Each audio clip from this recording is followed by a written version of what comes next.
Cantonment मधील माझ्या सगळ्या मैत्रिणींना, मला कल्पना आहे बराच वेळ तुम्ही सगळ्याजणी इथं थांबलेल्या आहात, पण आजचा कार्यक्रम हा खरोखर एक चांगला कार्यक्रम, ज्यांच्या नावाने पुरस्कार दिले जात आहेत त्या तुमच्या आमच्या सगळ्यांच्या नेत्या, या देशाची कर्तृत्ववान लेक सुषमाजी स्वराज यांच्या नावाने हा पुरस्कार सोहळा त्या ठिकाणी संपन्न होतोय.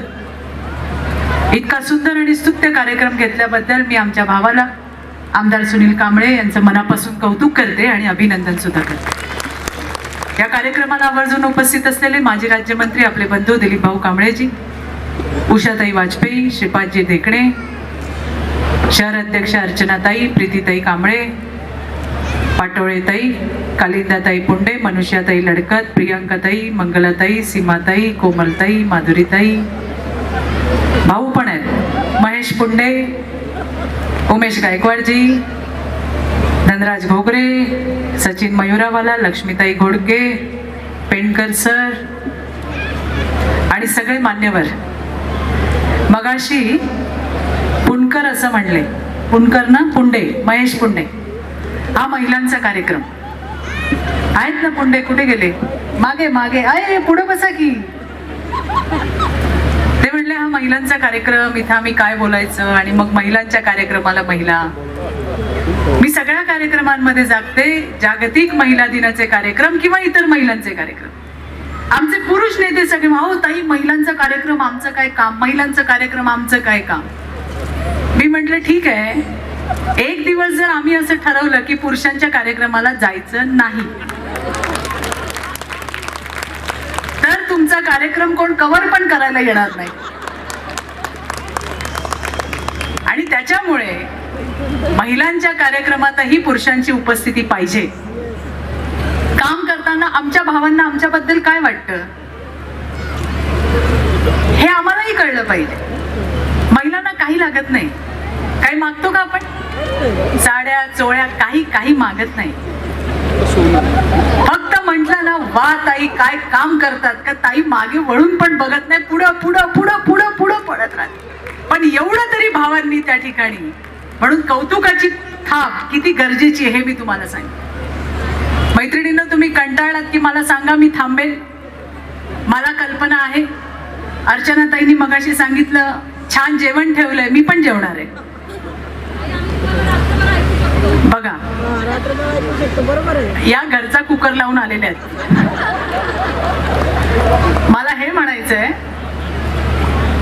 की महिलांसाठी जेवण हवं, आम्हाला सगळं बघावं लागतं. पुढच्या वेळेला सुनील भाऊ आमच्या परिवारासाठी डब्बा आहे का नाही, डब्बा दिला तर आम्ही 10 वाजेपर्यंत बसणार. कारण कुठे पण गेलं अहो आमच्या घशाखाली जात नाही, घशाखाली जात नाही. एक घास घेतला की पोरं आठवतात, खाल्लं असेल का, कोणाला तरी सांगून येतो कुकर लावून ठेव बाबा, कोणाला तरी सांगून येतो 4 भाकऱ्या करून दे, कोणाला तरी सांगून येतो कार्यक्रमाला चालली आहे सुनील भाऊच्या, माझ्या भाजीला जरा फोडणी घाल. म्हणून तर महिला महान आहे, महिला ग्रेटच याच्यासाठी आहे की घर संसार सगळ्या आघाड्यांवरती एकदम टॉप मध्ये. आणि म्हणून तिचा रोज सन्मान व्हायला पाहिजे. रोज एक स्पेसिफिक दिवस महिलांसाठी नकोच, वर्षाचे 365 दिवस तिचा सन्मान व्हायला पाहिजे. इतकं तिचं कार्य आहे, इतकं तिचं कर्तृत्व आहे. आज ज्या महिलांचा सन्मान केला त्या विविध क्षेत्रातल्या महिला आहेत. काही खूप उच्च शिक्षित आहेत, पण उच्च शिक्षित असून सुद्धा त्यांनी त्यांची सामाजिक बांधिलकी जपलेली आहे. त्यांची नाळ गरिबाशी जोडली गेली आहे आणि त्यांच्या कामाची दखल घेऊनच आज भारतीय जनता पार्टीने सुषमाजींच्या नावाचा त्या ठिकाणी पुरस्कार त्यांना दिला.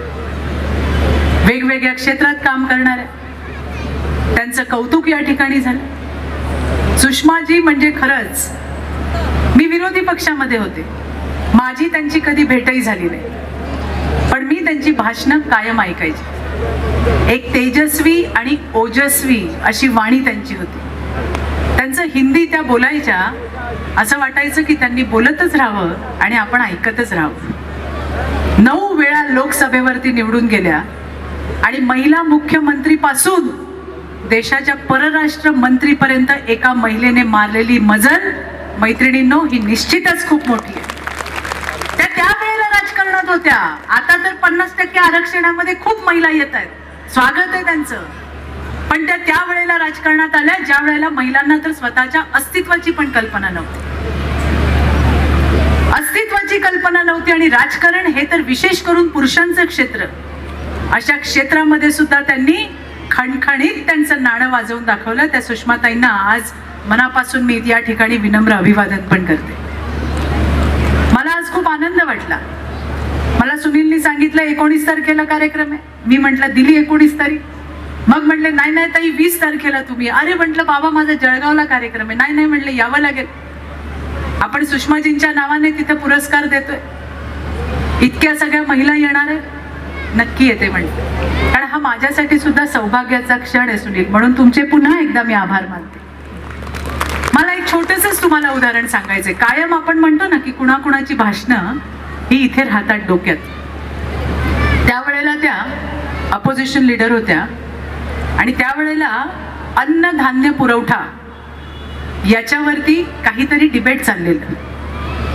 रामविलास पासवानजी त्यावेळेला मंत्री होते त्या खात्याचे आणि खडाजंगी चालू होती. सुषमाताई त्यांच्या जोरदार आवाजामध्ये त्या ठिकाणी देशातले अन्न नागरी व्यवस्थेचे प्रश्न उपस्थित करत होत्या आणि रामविलासजी पण त्यांना उत्तर देत होते. शेवटचंच 2 वाक्य माझ्या इतकी डोक्यामध्ये बसली. ते खूप बोलले, त्याच्यावरती सुषमाजींनी उत्तर पण खूप चांगलं समर्पक आणि अगदी छान दिलं. टाळ्यांचा कडकडाट चालू होता सभागृहामध्ये. छोटीशी क्लिप आहे, युट्यूबवर पण मिळेल. पण त्या तेवढंच म्हणल्या की आपके नाम में राम तो है पर आप विलासी राम है. म्हणजे तुम्ही बघा की वाईटही नाही वाटलं आणि कशा पद्धतीने त्यांनी त्यांना इतकं समर्पक उत्तर दिलं. याला जी म्हणतो ना आपण एक चुणूक, ती खरोखर सुषमाजींमध्ये होती. आणि आज त्यांच्या नावाने त्या ठिकाणी आपल्याला पुरस्कार देता आले, याचा मला मनापासूनचा आनंद आहे. मैत्रिणींनो, आज खरंच तर आणखीन एका महामानवाचे आपल्याला आभार मानले पाहिजे. ते म्हणजे महामानव डॉक्टर बाबासाहेब आंबेडकर, ज्यांच्यामुळे आपण मुख्य प्रवाहात आलो हे कधी विसरू नका. 50% महिलांची शक्ती, ज्यांना मतदानाचा अधिकार दिला तर ही फार मोठी क्रांती होऊ शकते, हे महामानवाने त्यावेळेला विचार केला होता. आणि म्हणून स्टेजवरती पण तुम्हाला आम्ही दिसतोय, नाहीतर तुम्ही काय आम्हाला काय बसवलं नसतं. तुम्ही काय बसवलं नसतं आम्हाला. पण त्या महामानवाचे उपकार आपल्यावरती अनंत उपकार आहेत की या महिलांच्या शक्तीला मुख्य प्रवाहामध्ये आणलं पाहिजे. आणि म्हणून मैत्रिणींनो, एक छोटासा किस्सा तुम्हाला सांगते, फार वेळ तुमचा मी घेणार नाही. अगदी मनाला भावणाऱ्या स्टोरीज आहेत या. त्यावेळेला डॉक्टर बाबासाहेब आंबेडकर हे कायदे मंत्री होते आणि रात्री 1-1:30ची वेळ असेल, बाहेर परदेशातून एक डेलिगेशन आलं होतं. त्यांना काहीतरी महत्वाचं विचारायचं होतं. त्यांनी देशातल्या सगळ्या मंत्र्यांना फोन केले. कुणी म्हटलं साहेब झोपले, उद्या फोन करा. कुणी म्हटलं फोनच उचलले नाहीत. आणि मग एक शेवटची ट्राय म्हणून त्यांनी बाबासाहेबांना फोन केला. बाबासाहेबांनी दुसऱ्या बेलला फोन उचलला. त्यांचं बोलणं झालं आणि बोलणं झाल्यावर त्या डेलिगेशन मधले जे मुख्य होते त्यांनी म्हटले बाबासाहेब 1:30-2 वाजले, मी तुमच्या देशातल्या सगळ्या मंत्र्यांना फोन केले पण कुणाशी कॉन्टॅक्ट झाला नाही, कारण रात्र उशीर झाली आहे फार. तुम्ही जागे कसे काय आहात? त्यांनी दिलेलं उत्तर मैत्रिणींनो कायम लक्षात ठेवण्यासारखं आहे. ते म्हणले जे झोपलेत त्यांचा समाज जागा आहे आणि मी जागा आहे कारण माझा समाज झोपलेला आहे. अशा या महामानवाला आपल्याला त्रिवार वंदन केलं पाहिजे. त्यांना कधीच विसरता कामा नये. नाहीतर या पुरुष सत्ताक पद्धतीमध्ये किंवा या सगळ्या व्यवस्थेमध्ये महिलांचं स्थान काय असेल मला तुम्ही सांगा. राजकारण असू दे किंवा कुठलंही क्षेत्र असू दे, सगळ्या ठिकाणी बाईला संघर्ष करावा लागतो. रोज तिला दाखवावं लागतं तू काय आहेस. आणि आता तर पुरुषांना सुपर वुमन पाहिजे, म्हणजे तिने घरी पण केलं पाहिजे, तिने नोकरी पण केली पाहिजे, तिने मुलांना पण सांभाळलं पाहिजे, तिने सगळ्यांना वळण पण लावलं पाहिजे, डब्बा पण दिला पाहिजे, सगळं. मुलांना पण त्या ठिकाणी सुपर मॉम लागते. माझाही मुलगा आहे, मला म्हणतो मम्मा तुला काही कळतच नाही. म्हटलं खरंच मला काही कळत नाही बाबा, कारण आमच्या लहानपणी असं नव्हतं ना. आमच्या लहानपणी काय होतं, जे तुमच्या लहानपणी होतं तेच. आईचं काम मुलांना सांभाळणं, संसार करणं, वडिलांचं काम 4 पैसे आणून देणं, त्याच्यातले 4 पैसे बाजूला ठेवायचे, मुलांना वळण लावायचं, शिक्षण द्यायचं.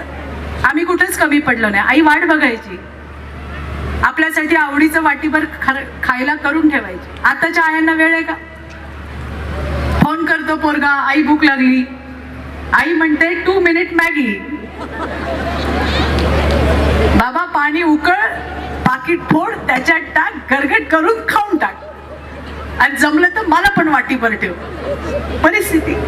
त्याच्या पुढे जाऊन आता स्विगी आलंय, झोमॅटो आलंय, आणि त्याच्यामुळे फोन केला की पनीर चिल्ली, मटन काय, चिकन काय, काय विचारू नका. पण आमच्या वेळेला असं नव्हतं, आणि त्यामुळे महिलांवरती अतिरिक्त भार पडला. अहो मुलांचे रिझल्ट लागले, आणि जर मुलाला चांगले मार्क मिळाले तर नवरा म्हणतो माझ्यावर गेलाय, माझ्यावर. आणि जर कमी मार्क मिळाले तर म्हणतो तू काय करते, तुझं लक्षच नाही घरात. घ्या, हे सगळ्यांच्या घरात आहे, सगळ्यांच्या घरात. आणि म्हणून घर असू दे, राजकारण असू दे, समाजकारण असू दे, सगळ्या ठिकाणी बाईचा सन्मान झाला पाहिजे. मी तर सगळ्या नेत्यांना सांगते, आता यांनी जरा वेगळे कपडे घातलेत, पण जर आमच्या वहिन्यांनी यांचे पांढरे कपडे चांगले रगडून धुतले नाही, त्यांना कोण रामराम पण करणार नाही. आणि म्हणून महिलांच्या ताकदीला कधी तुम्ही कमी समजू नका, हे मला तुम्हाला सांगायचं. याच्यात गमतीचा भाग जाऊ द्या. अरे वा, आवाज नंतर येतो का मागे? कंटाळलात की सांगा मला, मी लगेच थांबेन. कंटाळलाय का? बोलू ना मैत्रिणींनो. याच्यातला हा सगळा गमतीचा भाग, आपणच आपली पाठ थोपटून घ्यायची, अशी सगळी गंमत चालली. बोलण्यासारखं खूप आहे, पण रात्रीचा उशीर पण झालाय. पुन्हा आपण भेटू त्यावेळेला बोलूच. पण या सगळ्या कोड कौतुकाला दुःखाची झालर नक्की आहे. कारण आमच्या संरक्षणासाठी, आम्हाला सक्षम बनवण्यासाठी खूप कायदे झाले, पण ते कायदे फक्त कागदावर राहिले हो. डोमेस्टिक व्हायलन्स 2005 ला कायदा आला, ज्याच्यापासून बाईला कौटुंबिक हिंसाचारापासून संरक्षण देण्याचा कायदा. बाई पोलीस स्टेशनला जाते मला मारलं म्हणून, बाई पोलीस स्टेशनला जाते मला घरातून काढलं म्हणून, तिचा काही दोष नसतो. नवरा दारू पिऊन येऊन मारतो, कधी घरातले सासरची मंडळी मारतात, ती पोलीस स्टेशनला जाते. होतात का हो गुन्हे दाखल? होतात का? मी तुमच्यासाठी बोलते, होत असेल तर हो म्हणा.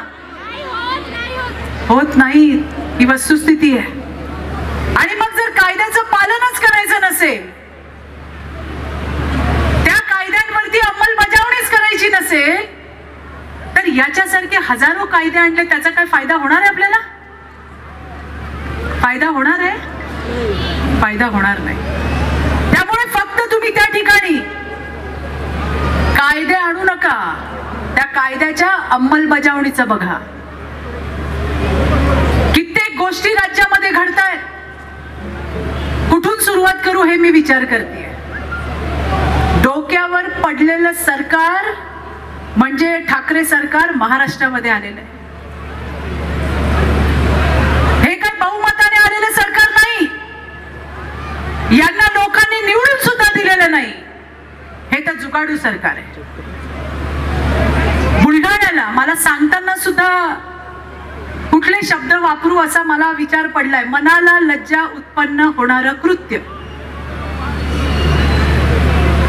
बुलढाण्यामध्ये आशा वर्करना कुटुंब नियोजनाचं किट दिलंय. ऐकताय ना तुम्ही सगळ्या? कुटुंब नियोजनाचं किट दिलंय बुलढाण्यामध्ये राज्य सरकारने, आणि त्याचं प्रात्यक्षिक दाखवायला रबरी लिंग दिलेलं आहे. हे बोलताना मला सुद्धा कुठल्या शब्दात मांडू, म्हणजे आपण म्हणतो ना मनाला लज्जा उत्पन्न होणारं कृत्य, हे या ठाकरे सरकारने केलेलं आहे.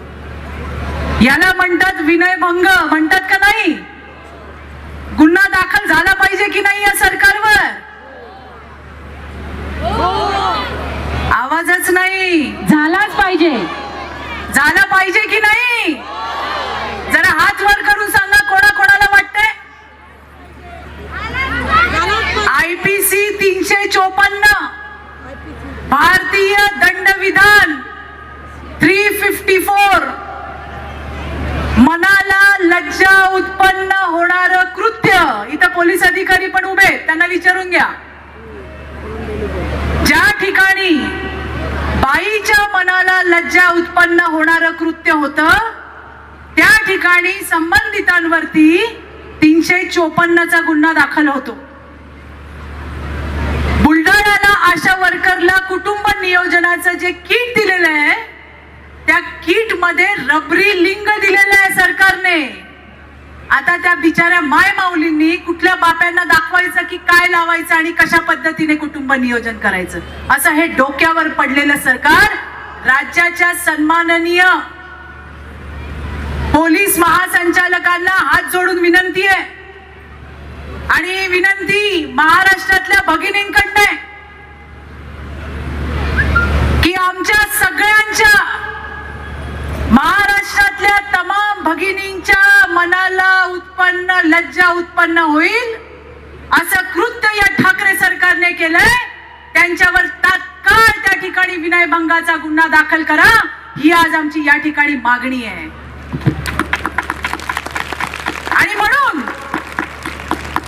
या अशा डोक्यावर पडलेल्या लिंग पिसाटांकडनं काय न्यायाची अपेक्षा करायची? मगाशी ज्याचा उल्लेख सोनालीने केला, एक पूजा चव्हाण गेली, मेली, तिने स्वतःला संपवलं. तिच्यासाठी आंदोलनं केली, निदर्शनं केली, मोर्चे काढले, मेणबत्त्या घेऊन चाललो. त्याच्यानंतर याच पुण्यामधून पूजा पाठ नंबर 2 व्हायच्या मार्गावरती आहे. शिवसेनेचा बलात्कारी याच पुण्यातला नेता रघुनाथ कुचिक.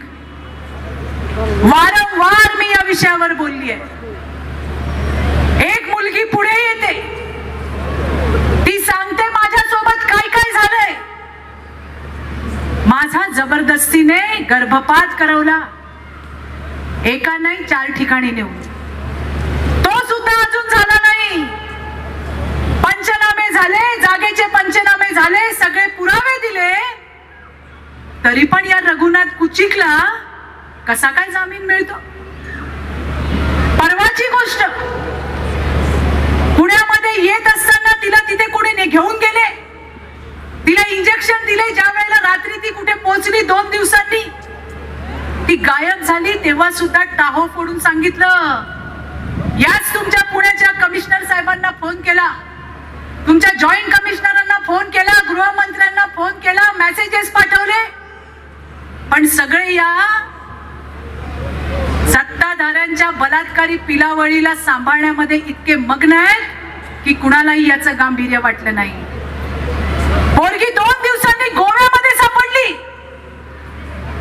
तिने मला फोन केला की ताई मी कुठे आहे मला माहित नाही. तिला म्हटलं दरवाजा ठोक आजूबाजूच्या लोकांचे, मी बोलते त्यांच्याशी.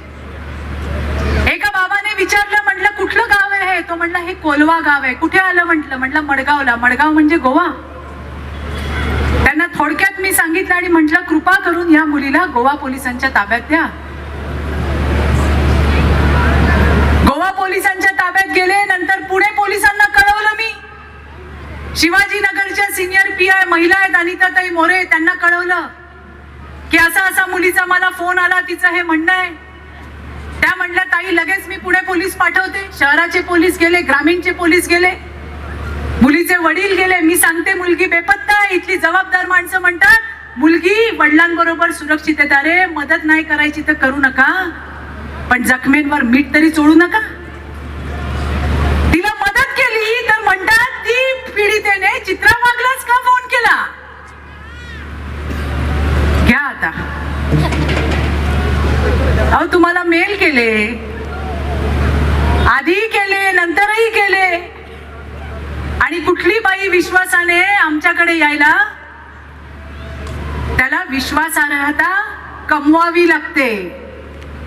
कुणाला आमंत्रण देऊन बोलवत नाही आम्ही. आणि जी पीडिता येईल तिला मदत करणं हे आमचं काम आहे. त्यामुळे या पीडिता आमच्याकडे का येतात याचा तुम्ही विचार करा. आणि मग ती पीडिता माझ्याकडे आली म्हणून तिला मदत करायची नाही का? ती सांगतीये मला ब्लिडिंग होतोय, मला त्रास होतोय, मला हॉस्पिटलला ऍडमिट करा. पोलीस स्टेशनला जा म्हटलं, त्यांना सांग प्रोसेस व्हायला पाहिजे. आता मला बघायचंय कोण कोण मदतीला जातंय. मला बघायचंय की या हरामखोर कुचिकनी बलात्कार झालेल्या त्या मुलीवरती आज इतका बिकट प्रसंग आहे. महाराष्ट्रातले कोण कोण तिला मदतीला जात आहेत. तिने सगळ्यांना मेल केले, तिने सगळ्यांना सांगितले. तिचा गुन्हा हा आहे की ती जिवंत आहे. तिचा गुन्हा हा आहे की तिने आत्महत्या केली नाही. तिचा गुन्हा हा आहे की तिने स्वतःला संपवलं नाही. म्हणजे ती मेली असती तर आपण गेलो असतो सगळ्याजणी. मरायची वाट बघताय तिची, तिच्या मरायची वाट बघताय. मुख्यमंत्री महोदयांना हात जोडून विनंती आहे, तिच्या मरणाची वाट बघू नका. तुमच्या पक्षाचा लिंग पिसाट रघुनाथ कुचिक याच्यावर कारवाई करा. अजून सुद्धा त्याला कुठल्या पदावरून काढलेलं नाहीये, कुठल्या पदावरून काढलेलं नाहीये. तो तिकडेच आहे. हे तुमचं महिला धोरण आहे. हा मेसेज तुम्हाला राज्यातल्या महिलांना द्यायचा आहे. आणि म्हणून बुलढाण्यामध्ये जी लिंग पिसाट वृत्ती सरकारने दाखवली त्याच्यामध्ये नवल वाटण्यासारखं काही नाही, कारण हे आहेतच सगळे बलात्कारी. अहो, राज्याच्या इतिहासात पहिल्यांदा, राज्यातल्या इतिहासात पहिल्यांदा राज्यातल्या महिलांनी थेट मंत्र्यांवरती आरोप केलेत. कसले आरोप केलेत? बलात्काराचे. काय यांच्याकडनं बोध घ्यावा आपण? अरे छत्रपती शिवाजी महाराजांचं नाव घेता, महाराज असते तर ढकलून दिलं असतं तुम्हाला. इतकी वाईट अवस्था यांनी करून ठेवली या सरकारची. महाराष्ट्राची वाताहात लावून टाकली. मला तर आश्चर्य वाटतं, ज्यांच्या सोबत खांद्याला खांदा लावून 20 वर्ष मी काम केलं, महिला अत्याचारावरती घसा फोडून भाषण दिलेली आहे. आता कुठे गेले? आता कुणाला वाटत नाही राज्यामध्ये काय चाललंय? आता कुणाला महिलांवरचा अत्याचार दिसत नाही की सरकार? मुलीचे वडील गरीब आहेत. इथे कुठली तरी वडगाव शेरीला इनामदार शाळा आहे, त्या शाळेमध्ये ती मुलगी शिकत होती. पोरगी रक्ताच्या थारोळ्यात पडली. रस्त्यावर नाही पडली, शाळेमध्ये पडली. पोलिसांना सुद्धा शाळेने कळवलं नाही. 100 नंबर आहे की नाही? पोलिसांना शाळेने नाही कळवलं. काय झालं म्हणून जे बघायला गर्दी झाली होती ना, त्याच्यातल्या एकाने कळवलं. डॉक्टरकडे सुद्धा मुलीच्या मैत्रिणीच्या वडिलांनी नेलं, कारण त्या मुलीचे वडील इकडे लॉ रोडला होते. कॉलेज रोड काय म्हणतात हा एरिया? कॉलेज रोडला.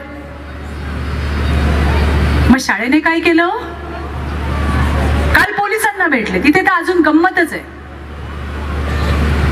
येरवडा पोलीस स्टेशन नाही म्हणले, त्या दोघांचं प्रेम होतं, अमकं होतं, ढमकं होतं. ठीक आहे, कारवाई करा. त्या अनुषंगाने तुम्ही काय असेल तुमचं प्रोसिजर करा.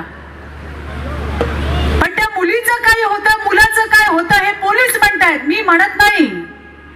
म्हणून तुम्ही शाळेच्या प्रशासनाला प्रश्न नाही विचारणार?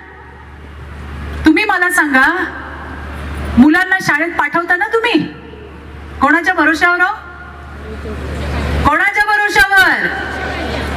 आणि उद्या शाळेमध्ये जर अशी एखादी घटना घडली, त्याला शाळा जबाबदार नाही?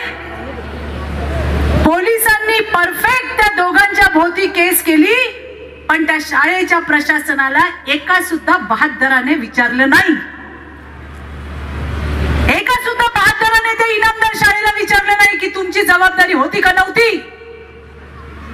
मुलगी तुमच्या शाळेत शिकत होती, फुकट शिकवत होतात? फुकट शिकवत होतात?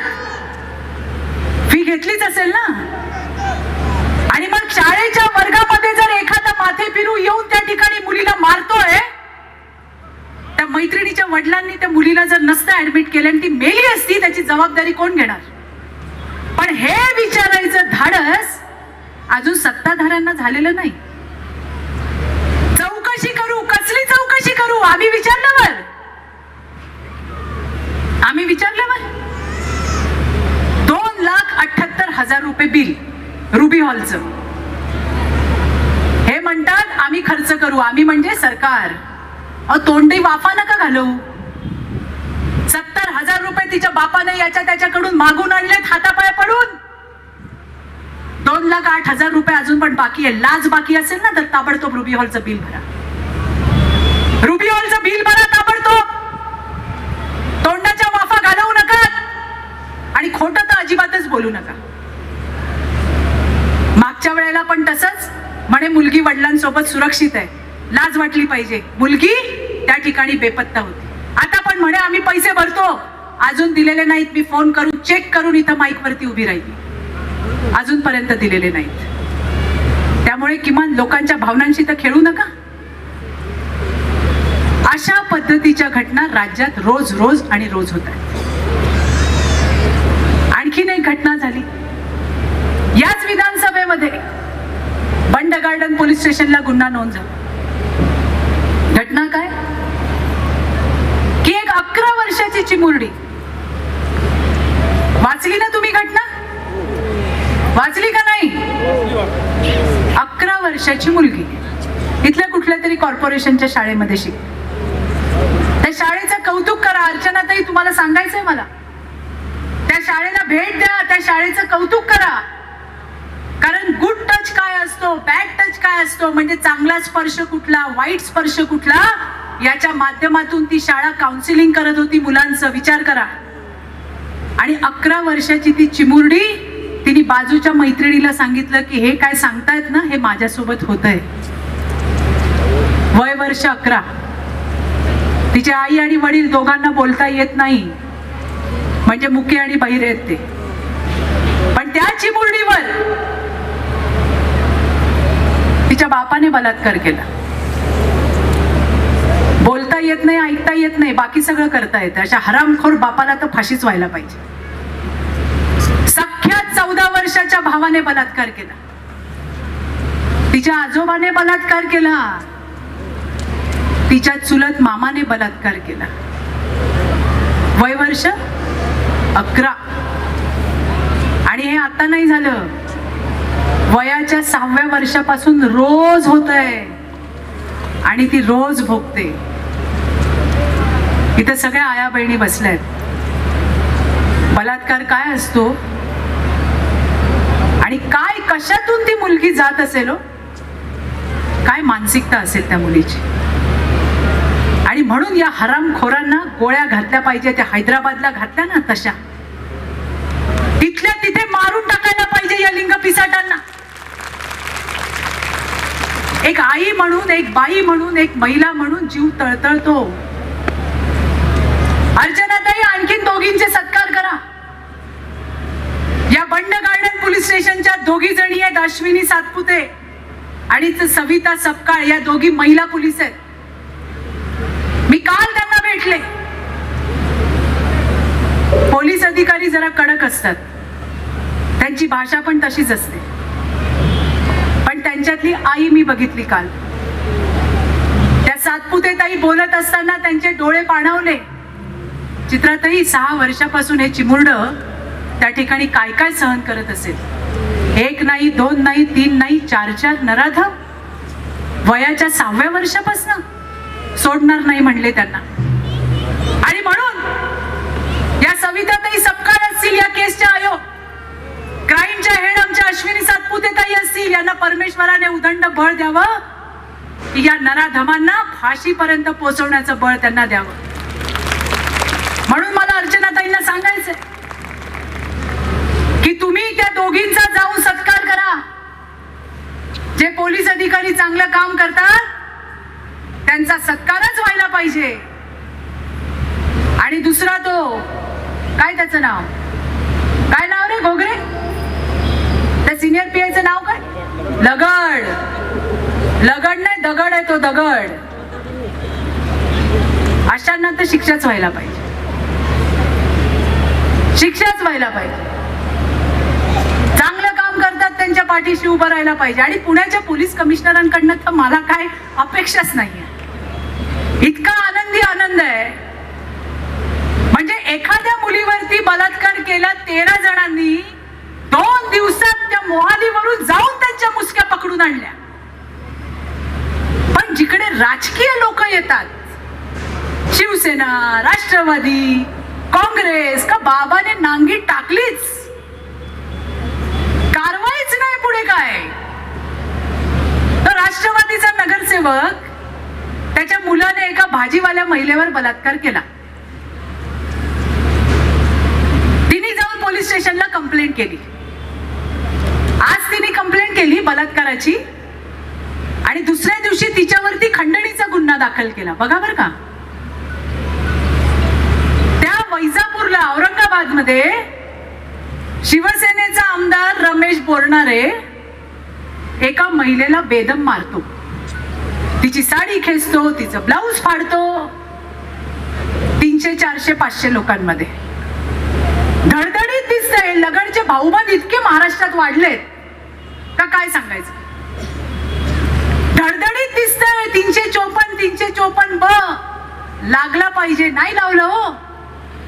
तिथे पण एक लगड बसलेला आहे, सम्राट राजपूत. सगळे अशी कलम लावून टाकली, जामीन पात्र. म्हणजे बाई आजकाल झालंय कसं, ज्या पीडित आहेत त्या आपला जीव घेऊन इकडे तिकडे फिरतायत, आणि जे हरामखोर लोक आहेत, हे बलात्कारी राजकारणी लोक, हे उजळ माथ्याने फिरताना दिसत आहेत. मागणी केली आम्ही, अहो कोणी सांगेल की याच्यामध्ये कुठलं कलम लागायला पाहिजे जे नॉन पेलेबल आहे. आज रात्री 8 वाजता बाईने त्या ठिकाणी गुन्हा दाखल केला आमदारावर, आणि रात्री 10 वाजता तिच्यावर अॅट्रॉसिटीचा गुन्हा दाखल केला. लक्षात घ्या, इथं राष्ट्रवादीच्या त्या नगरसेवकाच्या मुलावर गुन्हा दाखल, दुसऱ्या दिवशी बाईवर खंडणीचा गुन्हा दाखल. इकडे आता बाईने सांगितलं कसं मारलं मला, 8 वाजता गुन्हा दाखल, 10 वाजता तिच्यावर अॅट्रॉसिटी दाखल. म्हणजे बोलायचंच नाही. ते होतं ना विक्रम वेताळ, तू बोला और मैं चला, तसं तू बोलली का तू आतमध्ये, का बाकीच्या ज्या येणाऱ्या असतील पुढे त्या यायच्याच नाही. तिचं असं झालं तर माझं काय होणार. हे चाललंय छत्रपती शिवरायांच्या महाराष्ट्रामध्ये, हे चाललंय मा जिजाऊंच्या महाराष्ट्रात, हे चाललंय क्रांतीज्योती सावित्रीमाईच्या महाराष्ट्रात, हे चाललंय माझ्या रमाई आणि भीमाईच्या महाराष्ट्रामध्ये.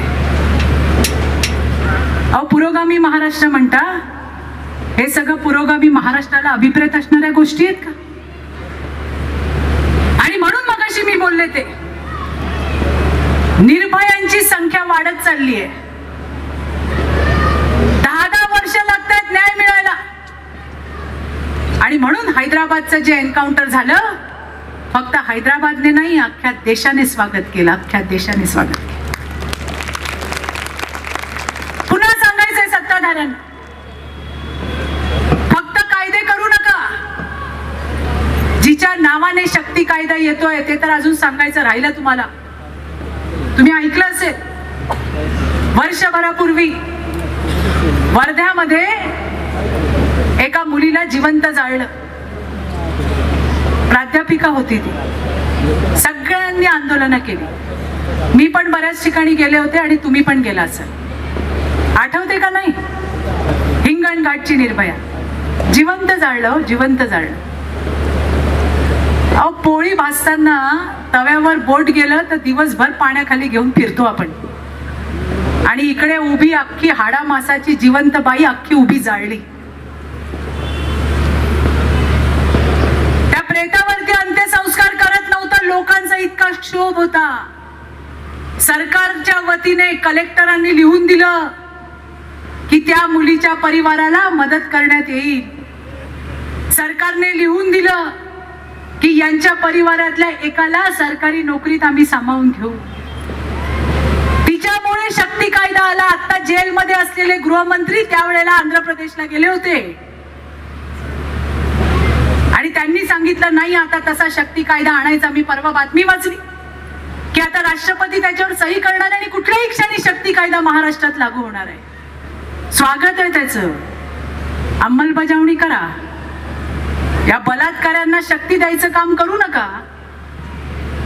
मुद्दा हा होता की ज्या घटनेमुळे राज्यामध्ये शक्ती कायदा येतोय त्या मुलीला दिलेला सुद्धा या सरकारने शब्द पाळला नाही. कसली लोक संवेदनहीन लोक आहेत, संवेदनाच नाही राहिल्या,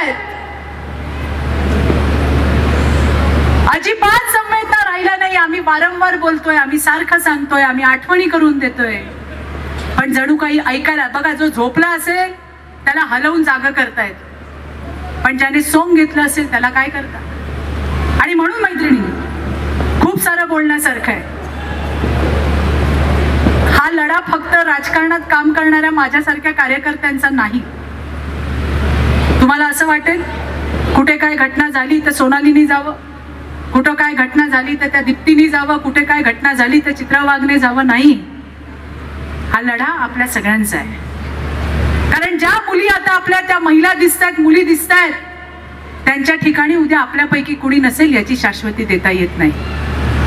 आणि म्हणून रस्त्याने चालताना अडचणीत असणारी एखादी बाई दिसली, मुलगी दिसली, 2 मिनिटं थांबा.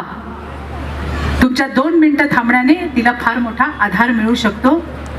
तिच्यावर होणारे वाईट पुढच्या घटना या थांबू शकतात. ही संवेदना आपण ठेवली पाहिजे. आता मा जिजाऊ येणार नाही, आता क्रांतीमाई येणार नाही, रमाई येणार नाही, भीमाई येणार नाही, झाशीची राणी येणार नाही. ती तुमच्यातूनच तयार होणार आहे. आणि म्हणून मला काय करता येईल तितकं आपण केलं पाहिजे, प्रतिकार केला पाहिजे, बोललं पाहिजे, अन्यायाच्या विरुद्ध लढलं पाहिजे. आणि तुमच्या माझ्यासारख्या हजारो मैत्रिणींची, राज्यातल्या हजारो लाखो मैत्रिणींना मदतीची अपेक्षा आहे. मैत्रिणींनो, तिथे आपण जायला पाहिजे. मला वाटतं शेवटच्या घटकातली महिला ज्या वेळेला, ज्या दिवशी स्वतःला सुरक्षित समजेल ना, त्या दिवशी खऱ्या अर्थाने महिला दिन साजरा होईल.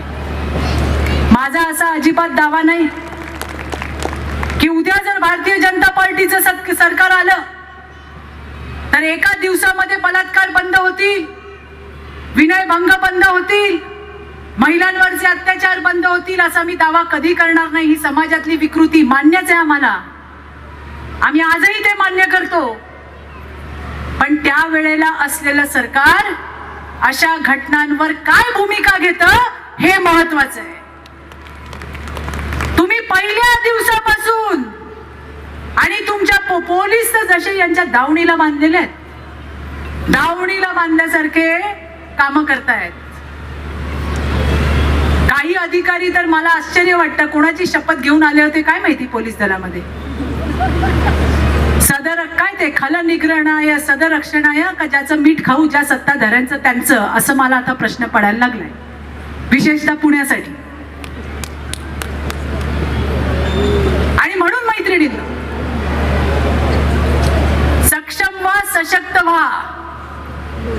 डॉक्टर बाबासाहेबांनी जो मंत्र दिलाय लक्षात राहा, लक्षात ठेवा. शिका, संघटित व्हा आणि संघर्ष करा. सगळ्या फील्डवर, सगळ्या फील्डवर आपण कमी नाही आहोत. मी एका मोठ्या कार्यक्रमाला गेलेले आणि दिलीपजी तिथे मला एका मोठ्या मीडिया हाऊस होता आणि ते म्हणले, वाह वाह चित्राजी, आप म्हणजे महिला कितना बड़ा काम करती है, आप घर चलाती है, आप बच्चों को संभालती है, आप हर फील्ड पे है. मी म्हटलं, हम है ही महान, हम घर भी चलाते हैं, हम आपको भी चलाते हैं और देश को भी हम ही चलाते हैं. आणि म्हणून महिला शक्तीला मगाशी सांगितलं ना मी, कपडे नाही धुतले तर बघा यांची अवस्था काय. याच्यातला गमतीचा भाग जाऊ द्या मैत्रिणींना. तुमच्या सगळ्यांशी बोलून मला मनापासूनचा आनंद झाला. जाता जाता इतकंच सांगेन की दिलीप भाऊ आणि सुनील भाऊंनी मला सांगितलं की चित्राताई, आमच्या मतदारसंघामधल्या ज्या भगिनी आहेत त्यांना कामाची गरज आहे. सगळ्या जणी नोकरी धंद्यासाठी बाहेर जाऊ शकत नाही, त्यांच्यावरती घरी जबाबदार आहेत, पण त्या छोटे छोटे उद्योग करू शकतात. आणि म्हणून MSMEच्या माध्यमातून देशाचे यशस्वी आणि सन्माननीय पंतप्रधान मोदीजी आणि नारायणरावजी राणे आपले त्या खात्याचे मंत्री आहेत. यांच्या माध्यमातून MSMEचे जितके काही छोटे छोटे लोन येतात तुमच्या उद्योगासाठी ते देण्याचा आपण पुरेपूर प्रयत्न करूया. सेवक तर आज काही जणी काम करता, पण आता उद्योजक पण बना. आणि मला तुम्हाला सांगायचंय, पापड लोणची चटण्या सगळं चांगलं आहे, पण याच्या पलीकडे जाऊन सुद्धा काम करायचं. त्या ठिकाणी तुम्ही सगळ्यांनी लक्षात घ्या. पुन्हा एकदा 9 वाजले आणि तरी तुम्ही सगळ्याजणी या ठिकाणी बसलाय, त्याच्याबद्दल मनापासून आभार मानते. जाता जाता जरा घोषणा द्याल माझ्यासोबत? द्याल का? मागच्या पुढच्या बर हात वर करायचा आणि मुठी बंद करायची आहे ना, अशी करूया सुरुवात. नेत्यांनी पण हात वर करायचे, नेते पण. हा चला. भारतीय जनता पार्टीचा, जरा जोरात, भारतीय जनता पार्टीचा. भारत माता की, भारत माता की. वंदे वंदे. धन्यवाद. जय हिंद, जय महाराष्ट्र.